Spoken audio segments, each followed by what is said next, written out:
축구 국가대표 황의조 선수 사건에 이어서요. 또 다른 진실 공방에 지금 스포츠계가 시끌시끌합니다. 이번엔 프로야구입니다. 공방의 중심에는요. 미국 메이저리그에서 한국인 리거를 대표하는 김하성 선수가 있습니다. 그와 폭행 공방을 벌이고 있는 분 역시 전직 프로야구 선수고요. 김하성 선수와는 아주 가까이 지낸 후배라고 합니다. 그 사건으로 들어가 보도록 하겠습니다.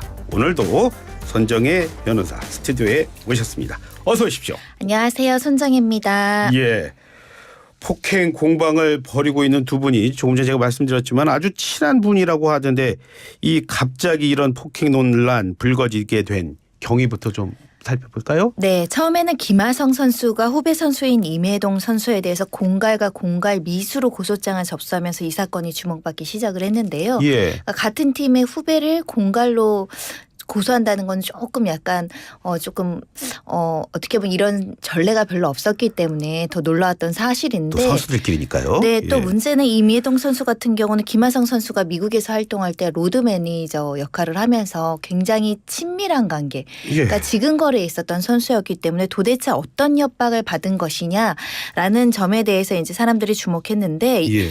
이 김하성 선수의 주장 그렇습니다. 시간이 2021년경이고 그러니까 예. 2년 전에 한 술집에서 술을 먹다가 좀 다툼이 있었는데 몸싸움이 있었다. 이 일로 임혜동이 이제 어떤 그 협박을 해서 2억 원을 처음 건넸고 예. 그리고 다시 2억 원을 건넸으나 또다시 돈을 요구해서 이 공갈 미수까지 이제 고소를 하게 됐다라는 게 김하성 선수의 고소 사실이었습니다. 예.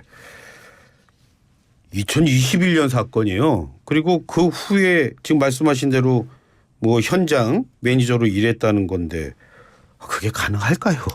뭐 폭행 사건 이후에는 보통은 신뢰관계가 파기돼서 같은 일을 하거나 또 어떻게 보면 조금 더 껄끄러운 사이이기 때문에 함께 생활하는 것이 통상적으로는 좀 어려울 수 있지만 뭐 예외적으로 화해했기 때문에 예. 또 그렇게 이제 같이 생활할 여지는 있었을 것 같고요. 이 술집에 동석했던 다른 선수 같은 경우도 그날 화해하고 같이 사우나도 가고 기분 좋게 끝났다 이렇게 주장을 하고 있는 겁니다. 다만 지금 이제 임혜동 선수의 새로운 주장이 나와서 이제 그게 과연 맞는 말인가 이런 의문을 제기할 수 있는데 예. 임혜동 선수는 이 김하성 선수가 고소를 하니까 언론을 통해서 본인의 이름 얼굴을 공개를 했습니다. 수년간 김하성 선수로부터 상습 폭행을 당했고 술만 예. 먹으면 상습적으로 폭행했을 뿐만 아니라 그 과정에서 일부의 어떤 인격 침해도 있었다 이런 취지의 주장을 했었거든요. 예. 그리고 본인은 2년 동안 연락하지도 않았고 금전전 요구를 단 한 번도 한 사실이 없는데 예전에 합의했을 때 비밀 유지 약정을 위반해서 김하성 선수가 이런 이야기를 하고 다녀서 나도 법률적으로 다투겠다 이런 취지로 지금 반박을 하고 있고 또 맞았다라고 보이는 상처 입은 사진을 언론에 공개하기도 했습니다. 예. 저는 우리 속담 뭐 다 맞는 것 같은데 그중에서 좀 틀린 게 있다면 뭐 싸우면서 친해진다거나 아니면 부부싸움 뭐 칼로 물베기다. 싸우면 싸울수록 더 이게 격앙이 되는 게 사람이잖아요. 그러니까 폭력을 통해서 싸워서 친해지는 거는 좀 이례적이라고 보여야 될 것 같고요. 예. 폭력은 폭력일 뿐이다 이렇게 말씀드릴 수 있는데요. 이 사건의 쟁점은 두 개입니다. 예. 과연 임혜동 선수가 어떤 계기로 실제 협박을 통해서 돈을 어떻게 보면 갈취했느냐. 그러니까 공갈이라는 건 협박을 해서 예. 너 돈 안 주면 어떻게 할 거야라고 협박을 해서 사회 통념을 넘는 돈을 가져가는 경우를 이제 공갈죄라고 하거든요. 예. 예를 들면 너 간통한 사실 누구한테 알려서 사회적으로 망신을 주기 전에 나한테 큰 돈을 주지 않으면 이걸 언론에 제보할 거야. 예. 이게 정당한 권리 행사를 빙자한 협박이거든요. 예. 그런 경우에 공갈죄가 성립합니다. 그러니까 임혜동 선수가 가사 김하성 씨한테 맞았다고 하더라도 보통의 폭행 위자료보다는 좀 많이 건네졌죠. 4억이라는 돈은 예. 굉장히 거액이기 때문에 그 과정에서 구체적으로 어떻게 협박을 했다면 공갈죄가 성립할 여지가 있고요. 예. 협박하지 않았는데 김하성 선수가 잃을 게 많잖아요. 예. 미국에 진출도 해야 되고 워낙 연봉도 높고 언론에 제보되면 또 여러 가지 시끄러우니까 그래서 임의를 줬다면 공갈죄는 성립하지 않습니다. 그래서 구체적인 어떤 정황을 살펴봐야 될 것 같고요. 예. 김하성 선수는 협박이 있었다는 거고 이 지금 임혜동 선수는 그런 사실이 없다라는 취지인 것 같습니다. 예, 둘 사이의 대화나 뭐 녹음 내용 이런 걸 확인해야 될 것 같습니다. 그런데 그 변호사님께서 잠깐 말씀하셨지만 그 싸움이 일어난 현장에 있었다라는 분의 증언이 있었던 거죠? 네, 선수라고 얘기했을 때 A 선수는 그 자리에 있었고 실제로 경찰의 참고인 조사까지 지금 받은 상황이라고 합니다. 경찰에서도 실제 폭행이 있었는지를 확인해야 될 거고 그 당시에 정황을 확인해야 되기 때문에 이 선수를 불렀다고 보이는데 이 A 씨 같은 경우는 김하성과 임혜동이 말다툼을 벌였고 제가 고참이라 말렸다. 그런데 말리는 과정에서 임혜동 선수가 팔꿈치로 그 A 선수의 얼굴을 맞힌 거죠. 그러니까 이제 말리던 사람도 화가 나서 너 지금 형 때리냐 이렇게 이제 임혜동 선수가 그 김하성을 밀쳤다는 거고요. 그러니까 주먹이 오고 가거나 일방적인 어떤 폭행의 현장은 아니었다는 게 이 목격자 A 선수의 이제 그 목격담인데, 그러니까 예를 들면 주먹으로 때리는 것도 사실은 폭행이지만 사람을 힘으로 밀치는 것도 사실 폭행이긴 합니다. 그러니까 폭행이 전혀 없었던 상황은 아니지만 그러니까 통상 생각하나 막 주먹으로 때리거나 일방적으로 막 패는 그런 자리는 아니었다. 때리는 자리는 아니었다. 그리고 술자리를 끝내고 이 일행이 사우나로 향했고 임혜동이 이제 미안하다 사과를 해서 이 사건이 이제 정리가 됐고 그 다음 날 임혜동 선수도 김하성 선수와 마찬가지로 미국으로 같이 출국을 했다는 겁니다. 그러니까 사안이 심각했거나 일방적인 폭행이 있었다면 이렇게 이제 같이 미국으로 동반으로 가지 않지 않았느냐라는 A 씨의 어떤 진술은 그러니까 상습적인 폭행이 있었다는 것과는 조금 배치되는 정황으로 이제 보여질 여지가 있을 것 같고요. 그런데 이제 이후에 임혜동 선수가 이제 김하성 선수가 군인 신분이었을 때 우리 그때 이제 코로나 때 뭐 방역법도 문제가 있었고요. 집합 금지도 있었고 이런 여러 가지 이유로 협박을 했고 그래서 4억 원을 받아갔다. 그리고 임혜동 선수가 올해 또 다른 선수 빅리거 선수에게 또 돈을 받아낸 것으로 전해졌다는 일부 보도도 따르고 있습니다. 지금 말씀하신 이 내용 좀 들어보니까 남자들 술자석에서 티격태격했고 그러다 보니까 누가 말렸는데 말리는 사람이 오히려 다치고 그러다가 무마되고 사우나 가고 이게 아주 전형적인 일이거든요. 이런 일 자주 있거든요. 그런데 2억씩 두 번 해서 4억 줬다는 이거 뭐 있는 거 아닙니까 진짜? 그러니까 그 당시에 이제 김하성 선수의 주장은 내가 그때 군인 신분이어서 혹시라도 군대를 다시 가게 되는 문제가 생기거나 병역 특례 중이었으니까 불미스러운 일이 생겨가지고 문제가 생겼을 때까봐 무서워서 줬다라는 취지의 언론 보도가 있었거든요. 그래서 일단 총 4억 건이 일반인 기준으로 굉장히 높은 수준의 금액이라서 실제로 이 금액이 건네진 구체적인 경위나 상황 이것을 확인해야 될 것 같고 그 과정에서 임혜동 씨가 구체적으로 해악의 고지 뭐 너를 어떻게 하겠다 나쁘게 하겠다 이렇게 압박해서 큰 금액이 갔다면 공갈죄가 성립된다 아까 말씀드렸던 것 같고요. 근데 이제 이렇게 줬고 사건이 잘 마무리가 된 것으로 확인을 했는데 그 후에도 이제 금전적인 요구가 있었기 때문에 고소장을 제출했다는 게 김하성 선수의 주장이고 아까 말씀드린 것처럼 임 선수는 나는 2년 동안 돈 요구한 적 없다. 오히려 내가 요구한 적이 없다고 그래요? 맞았다. 돈을 요구했다라는 것은 합의서를 쓸 때 이런 사실을 외부에 발설하는 경우 뭐 위약금을 지불한다 이런 내용을 썼을 가능성이 있거든요. 이걸 위반해서 내가 위약금 조항을 주장한 거지 내가 또 이제 뭐 그걸 빌리로 돈을 협박해서 받을 의도가 아니었다는 취지로 해석이 됩니다. 그러면은 그 임 씨는 그러니까 2억씩 4억 받은 적이 없다 그러고 있는 겁니까? 그러면? 4억 원은 받은 건 맞고 그 이후에 추가적인 돈 요구는 하지 않았다라는 입장입니다.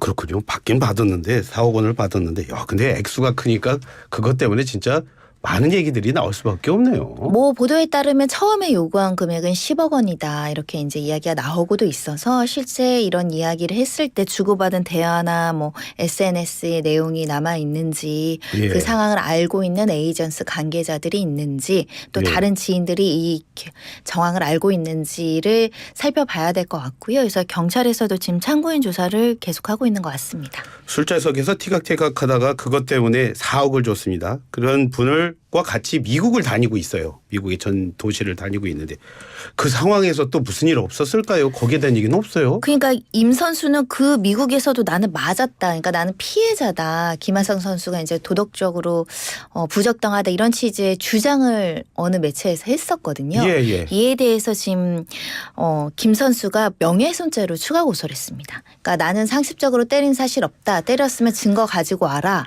이게 만약에 거짓이면 나를 나를 무고죄로 고소하라 강경 대응하고 있어서요. 예. 보통 이제 이렇게 술자리에서 이루어진 폭행 사건 때문에 4억 원이라는 돈이 건네질 정도의 분쟁이 생겼던 거잖아. 어찌됐든 두 예, 사람이. 그 위에 폭행이 있었다면 합리적으로 봤을 때는 임혜동 선수가 증거를 남겨놨겠죠. 사진이면 사진, 진단서면 진단서, 맞고 나서 항의하는 내용, 예. 목격자 진술. 이게 있다면 내가 추가적으로 맞았다는 게 임혜동 선수의 말이 맞는 거고. 예. 이런 여러 가지 증거가 없고 허위 주장을 하는 거라면 김하성 선수가 명예훼손의 피해를 입는 겁니다. 그래서 이 부분에 대한 경찰 조사도 앞으로 진행될 예정으로 보이는데 모 언론 매체에선 이런 의문도 제기했어요. 예. 임혜동 선수가 맞았다고 주장한 사진 중에 하나는 사진이 나왔어요? 예전에 여러 사진 중에 하나가 예. 자기가 나 가정폭력에 피해를 입었다라고 주장했던 사진이 섞여 들어왔다. 이것까지 임혜동 선수가 인정을 했습니다. 그거는 여러의 사진을 제출하는 바람에 하나가 좀 잘못 들어갔다는 취지인데요. 예. 그래서 이게 맞았다는 사진도 진위 여부를 가려야 되는 겁니다. 김하성 선수한테 맞은 건지 자작한 건지 뭐 다른 사람한테 맞은 건지 그래서 이런 것들도 하나하나 수사기관에서 확인해야 될 것 같습니다. 지금 말씀하시면서 저는 사진이 이런 게 없는 줄 알았어요. 그러니까 사진 이런 것도 다 있군요. 근데 네, 일부 얼굴이 맞았고 긁히고 뭐 좀 다친 사진이 공개되긴 했습니다. 그런데 사진도 잘 봐야 될 텐데. 근데 물론 황의조 선수 사건 보면은 녹취록도 있고 그때 현장 화면도 있는데 이런 것들이 다 고려가 될 텐데 경찰이 이거 가려내기 힘들 텐데요. 생각보다 가려내기 어렵진 않을 것 같습니다. 왜냐하면 그래요? 폭행의 피해자는 보통은 폭행의 진단서라든가 사진 같은 거나 구체적인 정황들을 가지고 있을 가능성이 있고요. 예. 그 두 사람 사이에 같이 지냈기 때문에 수많은 대화 내용이 있습니다. 그래서 그 대화 내용을 추론해 봤을 때 종합해 봤을 때 폭행 전후에 어떤 구체적인 사정이나 이런 것들에 대한 설명이 없으면 폭행이 사실 인정받기 어려울 가능성이 있거든요. 예. 네, 그렇게 하나하나 따져갈 가능성이 있는 것이고요. 공갈은 일단은 고소한 김하성 선수 측에서 어떤 협박이나 어떤 압박을 받았는지를 구체적으로 진술을 하거나 그에 대한 증거를 제출했을 겁니다. 예. 그래서 그것이 협박죄에 해당하는 해악의 고지로 법률적으로 평가할 수 있는지 여하에 따라 공갈 설린 가능성이 있고 지금 민사적으로도 일부 가압류 청구를 해서 2억 원에 대해서는 가압류 결정이 나온 것 같습니다. 아, 그래요? 그러니까 공갈로 돈을 협박해서 가져간 거면 반환받을 가능성이 있는 거죠. 지금 민사적인 소송도 지금 진행 중이기 때문에 좀 시간이 걸리더라도 두 사이에 어떤 일이 있었는지는 가려질 것 같습니다. 가압류라는 게 그런 거죠. 이제 돈을 가져갔는데 그걸 이렇게 못 쓰게 하는 거죠. 내가 돈을 받을 채권이 있는데 미리 재산을 좀 묶어놓는다는 개념이니까요. 일부 가압류 결정이 있었다는 건 김하성 수의 주장 중 일부는 어느 정도는 소명이 됐다. 이렇게 이제 법원이 봤을 수 있습니다. 변호사님은 그렇게 보시는 거군요. 어느 정도 이제 경찰 조사도 끝났다. 제대로 보고 있다. 네, 공갈죄는요 이런 겁니다. 예를 들면 내가 정당한 채권자라고 하더라도 엄청 막 너 돈 안 갚으면 네 가족들도 어떻게 할 거고 뭐 회사에도 잘리게 할 거고 이거는 협박이잖아요. 예. 물론 내가 돈을 못 받은 피해자이긴 하지만 그럴 때는 정당한 권리 행사로 보지 않습니다. 예. 사회 통념을 넘어서는 수단으로 자신의 채권 행사를 하려고 했었기 때문에 서로 그날 미쳐져서 폭행의 피해자라고 하더라도 지나친 수단으로 협박을 했으면 공갈죄 성립할 수 있습니다. 공갈죄가 성립하면 범죄고 불법행위니까 손해배상 청구의 대상이 될 수 있죠. 그렇다면 이번 사건을 돌아보면서요. 왜 이런 일이 벌어지는 거지요? 지금으로서는 좀 추단하긴 어려운데요. 두 가지 경우를 생각해 볼 수 있습니다. 일단은 내가 어떤 교통사고가 피해자가 됐든 성폭력 피해자가 됐든 폭행의 피해자가 됐든 그걸 빌미로 좀 상대방이 사회적 지위와 경제적 여력이 많을 때는 금전적 이득을 취득하려는 마음이 생길 수 있거든요. 예. 그래서 그 정도 우리 사회통념상 허용되는 수준으로는 허용을 해주는데 그걸 넘어서서 너무나 좀 어떻게 보면 위협한 수단으로 협박을 한다거나 하면 그 자체가 또 범죄가 될 수 있죠. 그런 경우인지 아닌지는 좀 가려봐야 될 것 같은데 김하성 선수 측은 본인이 SNS 대화 내용 다 공개하면서 억울하다. 예. 내가 지금 임 선수를 굉장히 배려를 많이 했다. 그런 취지로도 주장하고 있습니다. 사회적인 지위도 있고 거기다가 플러스해서 더해서 경제적인 부도 갖추고 있는 그런 사람이 아마 대표적인 사람이 메이저리거이기 때문에 이런 일이 또 벌어지지 않나 그런 말씀을 해 주시는 것 같습니다. 궁금했던 것들 여러 가지 것들 잘 물어봤습니다. 오늘 그리고 손 변호사님 이제 화요일 날 나오신다고? 네, 화요일 이 시간에 찾아뵐 테니 많이들 들어주세요. 예, 정치자 여러분과 저 역시 함께 화요일 이 시간 기다리도록 하겠습니다. 오늘 말씀 고맙습니다. 감사합니다. 네, 지금까지 손정혜 변호사였습니다.